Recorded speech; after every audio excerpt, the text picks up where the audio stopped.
하나님, 오늘도 이 천지 만물을 대하기 전에 하나님과 소통하는 시간 주시니 감사합니다. 나의 생명은 오직 주의 것임을 고백합니다. 그래서 우리가 기대와 소망을 가지고 오직 그리스도만 열망하고 나아갑니다. 하나님, 이 시간에 찾아오셔서 우리를 강력하게 성령께서 사로잡아 주옵소서.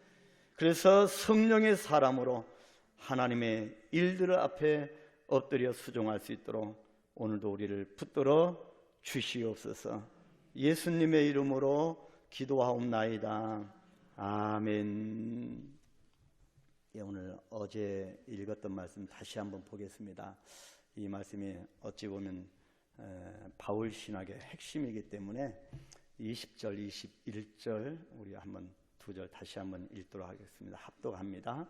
나의 간절한 기대와 소망을 따라 아무 일에든지 부끄러워하지 아니하고 지금도 전과 같이 온전히 담대하여 살든지 죽든지 내 몸에서 그리스도가 존귀하게 되게 하려 하나니 이는 내게 사는 것이 그리스도니 죽는 것도 유익함이라. 아멘.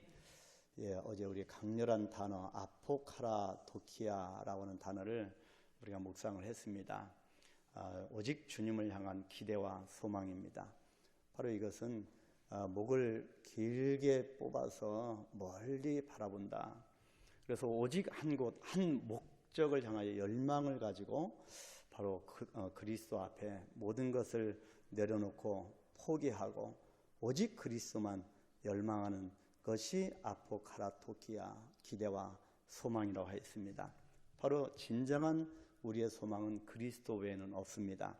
그래서 바울은 담대함으로 확신에 차서 복음을 전하고, 그래서 복음을 전하는 바울을 꺾어 놓을 자가 없었음을 우리가 보았습니다. 그 이유가 내게 사는 것이 그리스도이기 때문이라고 고백합니다. 그래서 이 내게 사는 것이 그리스도다라고 하는 것을 오늘은 한번 여러 차원에서 묵상을 해 보려고 합니다. 바울의 삶의 존재적 목적이 자기 자신을 위함이나 또 가족을 위함이나 아니면 국가나 민족이나 세계를 위함 정도가 아니라고 하는 것입니다. 이런 것들은 기본적으로 베이스에 깔고 이 정도가 아니다. 바울의 목적이, 삶의 목적이 이 정도가 아니다.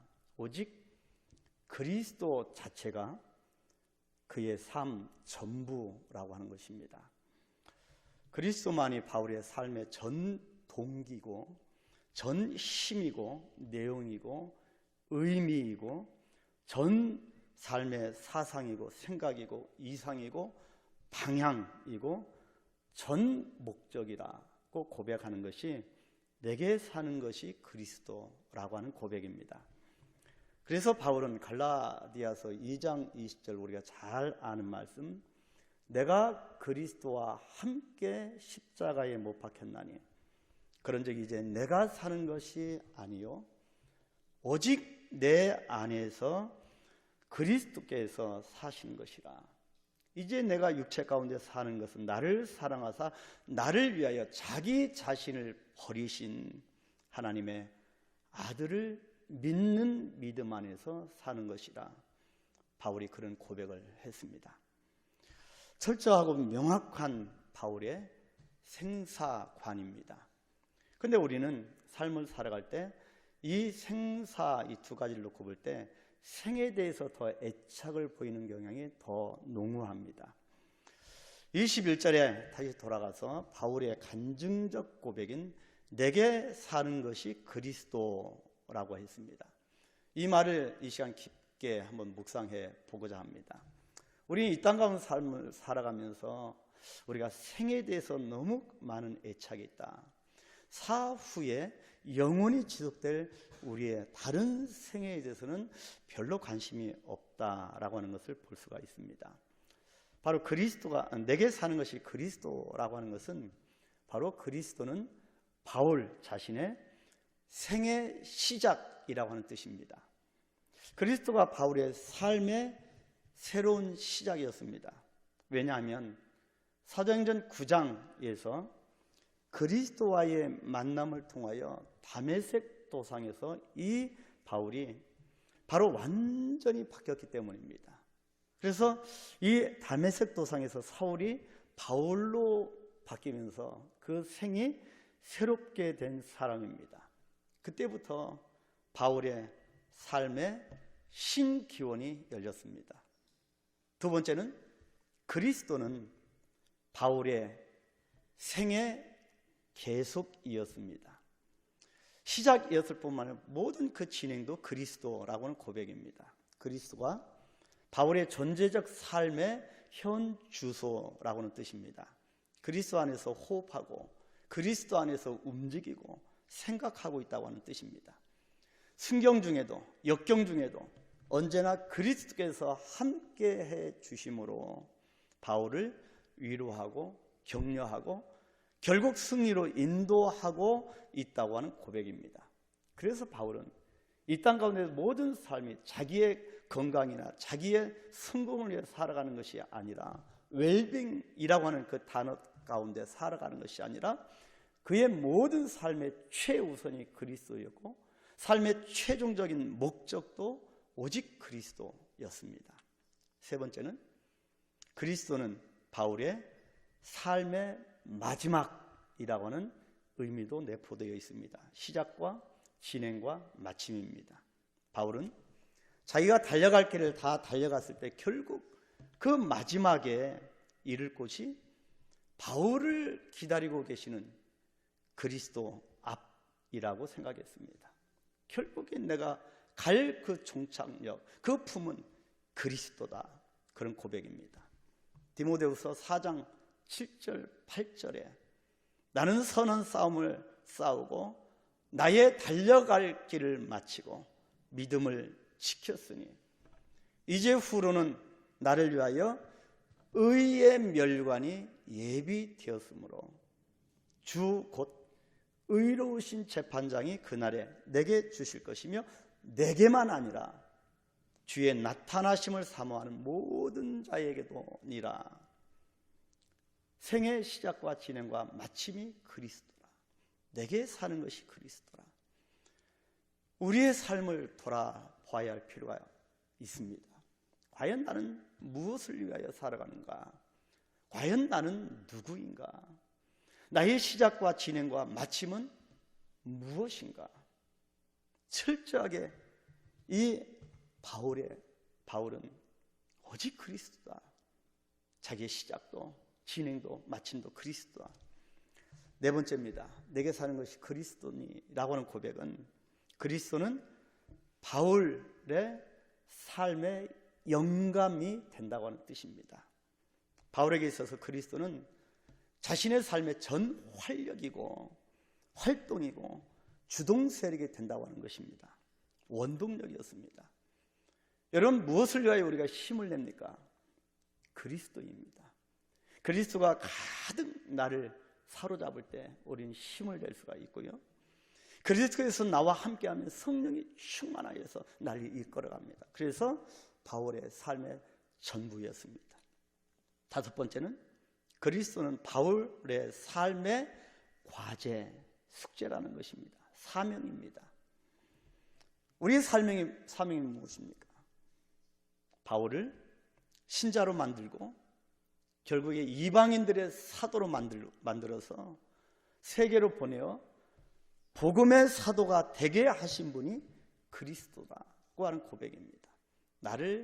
나 되게 하셔서 오늘까지 안고 일어섬을 아시는 분이 나에게 사명을 주셨다는 것입니다. 그 사명을 좇아서 살아간다.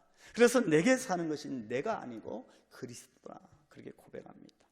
여러분, 어떠한 숙제, 어떤 과제가 있습니까? 여섯 번째, 그리스도는 바울의 삶의 모든 가능의 힘이라는 것입니다. 여러분, 내가 연약하다고 생각하십니까?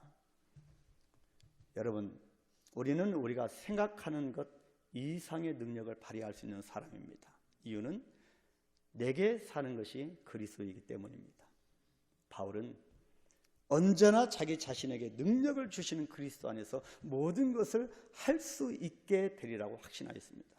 환난 가운데 있어도, 내가 철저히 망한 것 같아도, 내가 역경 중에 있어도, 세상 사람들이 맛보지 못하는 나 혼자 맛보는 그런 고난 가운데 있다고 생각할지라도 모든 것을 자족하는 것을, 비결을 배운 이 바울은 오직 그리스도 안에서 가능성을 보고 살아가는 사람입니다. 그래서 우리는 하나님이 우리에게 부어주시는 축복의 분량들을, 능력의 분량들을 우리가 제한해서는 안 된다. 우리는 너무나 많이 우리의 좁은 사고의 틀 속에서 하나님의 능력의 역사를 제한시키는 경우가 많습니다. 여러분, 예를 들어 볼까요? 교회는 목사의 분량대로 성장한다. 여러분, 맞는 얘기입니까? 여러분, 목사가 아니고 하나님이 부어주시는 분량대로 교회는 성장합니다. 사람이 역사가 아닙니다. 하나님의 역사입니다. 우리의 삶 누가 주관합니까? 그리스도입니다.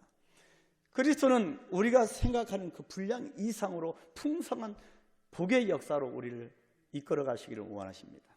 제한시키면 안 됩니다. 우리는 연약하지만 하나님은 무궁하십니다. 오늘도 그런 하나님을 만나시기를 축원합니다.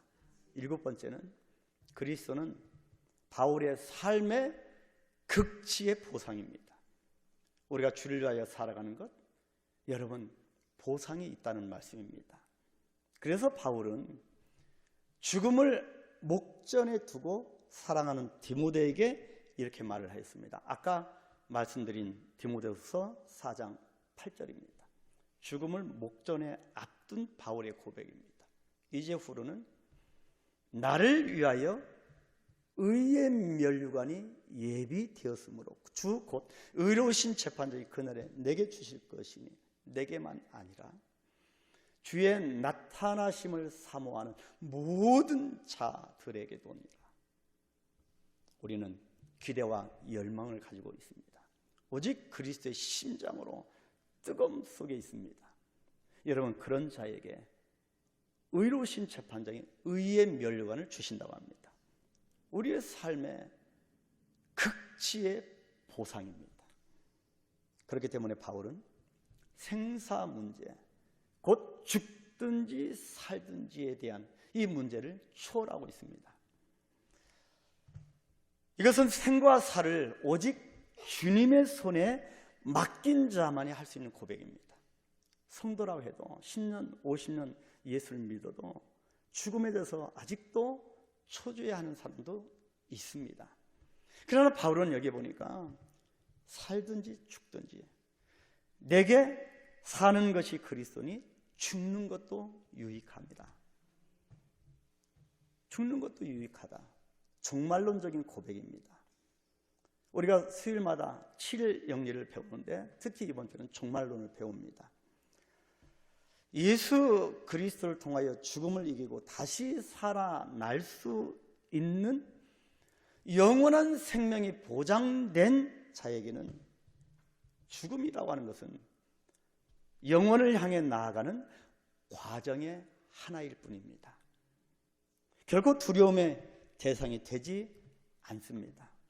죽음은 육체와 영혼의 분리입니다. 그래서 이 죽음은 죄값입니다. 그런데 우리 성도의 죽음은 다릅니다. 우리 성도의 죽음은 또 다른 생으로의 이전일 뿐입니다. 바로 기간의 차이가 있습니다. 이 땅 가운데 생은 짧고 다른 생애의 그 삶은 영원입니다. 그래서 우리가 이 땅에 살다가 본향으로 돌아가는 것이 죽음이다. 성도의 죽음은 그래서 성화의 완벽한 성화의 한 과정이다. 그래서 우리가 구원의 서정 9가지 단계 중에서 마지막 부분 성화의 한 과정인데 완벽한 성화입니다. 죽음은. 그래서 죽음은 우리 이 땅 가운데 생의 완성입니다. 결코 두려움의 대상이 아닙니다. 결국 구원의 서정 9가지 중에서 마지막 9가지는 이 땅에서 있을 수 없는 우리가 죽어야 되는 영화 과정입니다. 그래서 우리는 이 죽음은 영화가 이루어지는 그런 단계입니다. 오늘 바울이 고백한 내게 사는 것이 그리스도다. 오직 그리스도. 아포카라토키아, 기대와 열망, 오직 예수. 그 예수 앞에 우리가 나아가는. 그래서 내가 죽든지 살든지 내 몸에서 그리스도만 존귀케 되어지는. 그래서 내가 지금 하고 있는 이 일들 하나님으로부터 왔다고 하는 것을 확신하고 주를 위한 것이라고 하면 주님이 채워주신다고 하는 것을 믿음 가운데 나아갈 때 하나님이 축복하실 줄 믿습니다. 하나님 우리에게 확신을 주옵소서. 하나님 내가 할 수 있는 것보다 하나님이 하실 것이 더 무궁무진합니다. 내가 제한하지 않고 그런 죄를 짓지 않도록 하나님 주님 앞에 나의 삶을 모든 삶을 드립니다. 나를 다스려달라고 지배하여서 지금 현재 하나님은 우리에게 숙제로 주신 이 사명들을 잘 감당할 수 있도록 생업도 마찬가지입니다. 우리의 사명입니다. 여러분 성경적인 직업관, 노동관을 가지시기 바랍니다. 열심히 나아갈 때 하나님이 부어주십니다. 또 하나 기도할 것은 우리가 전도축제에 달립니다. 여러분 교회가 할 일은 복음 전파입니다. 전도와 선교입니다. 우리 한강교회는 이 일을 굳건히 해낼 것입니다. 우리 모든 관점은 이 땅에 있는 것이 아닙니다. 그리스도입니다. 그래서 전도와 선교, 하나님 앞에 이 땅에서의 행복과 또 거룩 이 두 가지를 선택한다면 우리의 인간적인 행복을 내려놔야 할 줄 알아야 합니다. 거룩으로 가야 합니다. 하나님이 함께 하시는 그 세계로 나가서 우리가 전도와 선교에 매진할 수 있도록 나의 삶을 받으시옵소서. 기도하시고요. 한 가지 기도 제목은 한 달 전에 부천시의회에서 문화 다양성에 관한 조례가 상정이 됐습니다. 시의회에. 이게 나중에는 결국에는 부결이 됐는데, 여러분 이 부천 인천 지역이 전 세계적으로 교회 밀도가 가장 높은 도시입니다. 근데 이것이 이제 부결됐는데 이것이 김포시 의회로 상정이 됐습니다. 여러분 문화 다양성에 관한 조례, 여러분 냄새가 나지 않습니까? 여러분 소수자, 성소수자들 위한 문화거리를 하고 축제가 이루어질 것이고 이것이 통과가 되면 여러분 이 지역은 거룩하신 하나님의 신성한 땅이 될 수가 없습니다. 여러분 우리 한강교회가 또 이 지역에 있는 교회가 있는 동안은 이 부천시의회가 이것을 통과하지 못하도록 우리 강력하게 기도해야 합니다. 하나님 대한민국 이 나라 민족을 붙들어 주시고 복음에 반대되지 아니하도록 하나님을 두려워할 줄 알도록 주님을 강력하게 붙들어 달라고 기도해 주세요. 특별히 이 김포 이 지역이 정말 하나님의 함께하는 그런 신성한 그런 곳이 되어질 수 있도록, 그래서 우리가 이 시간 기도할 때는 우리 이 지역에 있는 교회들을 위해서 축복하고 이 땅에 있는 거민들, 특히 예수 믿는 성도들을 축복하고, 적어도 우리가 모여서 기도하는 것은 하나님 나라, 또 그 나라를 위해서 열심히 매진하는 이 지역에 있는 교회들을 축복하고, 다 부흥되고 내 교회만 부흥되는 그런 의식은 버려야 합니다. 모든 교회가 다 하나님 나라를 확장하고 부흥하고 복음화를 이루고, 그리고 이 지역에 있는 모든 교회가 진정으로 성경으로 돌아가서 정말 사는 것이 그리스도가 되어질 수 있도록 이 지역에 있는 모든 교회와 성도를 축복해 달라고 간절하게 기도하시겠습니다. 주기도만 합니다. 하늘에 계신 우리 아버지여, 이름이 거룩히 여김을 받으시오며 나라에 임하옵시며 뜻이 하늘에서 이룬 것 같이 땅에서도 이루어지이다. 오늘날 우리에게 일용할 양식을 주옵시고 우리가 우리에게 죄 진 자를 사하여 준 것 같이 우리의 죄를 사하여 주옵시고 우리를 시험에 들게 하지 마옵시고 다만 악에서 구하옵소서. 나라와 권세와 영광이 아버지께 영원히 있사옵나이다. 아멘.